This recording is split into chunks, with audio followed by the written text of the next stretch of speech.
화가 겸 가수 조영남이 대작 사기 혐의에 대해서 2심에서 무죄를 선고받았다.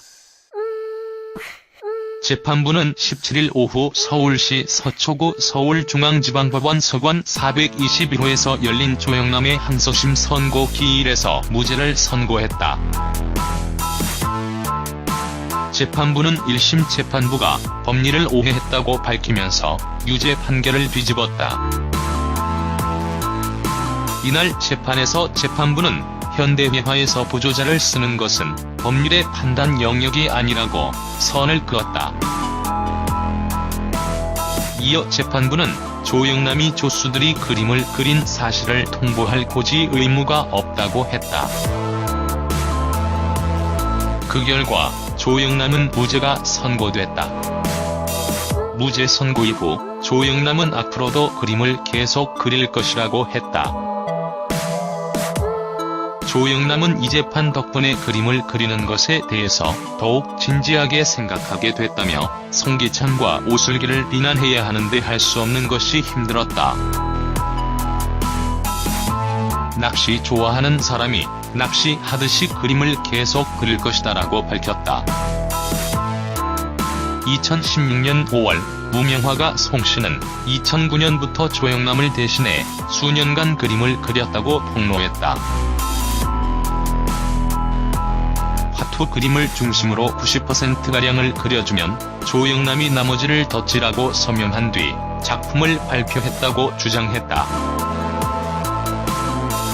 검찰은 조영남이 대작 화가 2명으로부터 건네받은 21점을 17명에게 판매해 1억 6천여만 원을 챙긴 혐의로 불구속 기소했다. 대작 사기 혐의였다. 이에 조영남 측은 화가들 대부분이 조수 겸 보조를 둔다며 사기는 아니라고 맞섰다. 지난해 10월 18일 조영남의 사기 혐의에 대한 첫 선고 재판이 열렸다. 법원은 조영남에게 징역 10개월, 집행유예 2년을 선고했다. 유죄 선고 이후 조영남과 검찰 양측 모두 법원에 항소장을 제출했다. 지난달 13일 오후 두 번째 항소심 공판이 진행됐고 조영남 측은 피고인은 조수를 쓴다는 사실을 언론과 방송을 통해 지속적으로 알렸다. 검찰이 주장하는 것처럼 조수가 있다는 걸 숨긴 적이 없었다고 항변했다. 특히 변호인 측은 2008년 이전에도 조영남은 화투를 이용한 그림을 그려왔다. 또한 세계적으로도 유명한 화가들 대부분이 조수를 사용한다며 조수를 사용한 걸 알리지 않는다면 대부분의 화가들의 작업은 불법이다. 앤디 워홀도 살아있었다면 사기죄가 성립된다고 예를 들었다. 2년 넘게 지속된 조영남의 재판은 항소심에서 무죄로 판결이 됐다. 검찰이 과연 대법원에 상고할 것인지에 관심이 주목된다.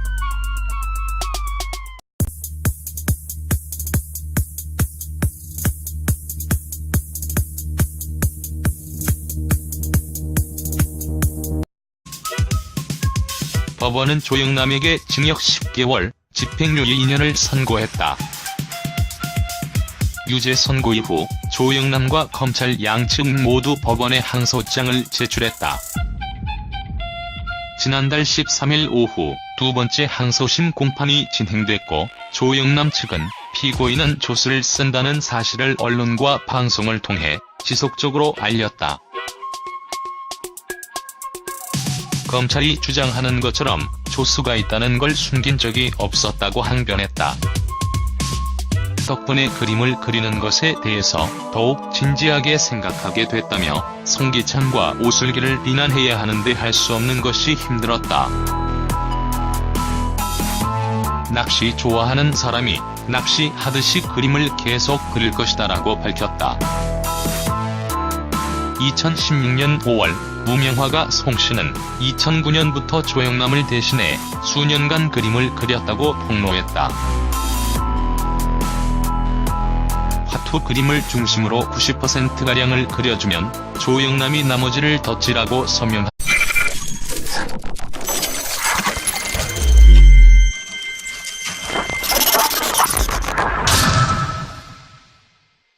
화가 겸 가수 조영남이 대작 사기 혐의에 대해서 2심에서 무죄를 선고받았다.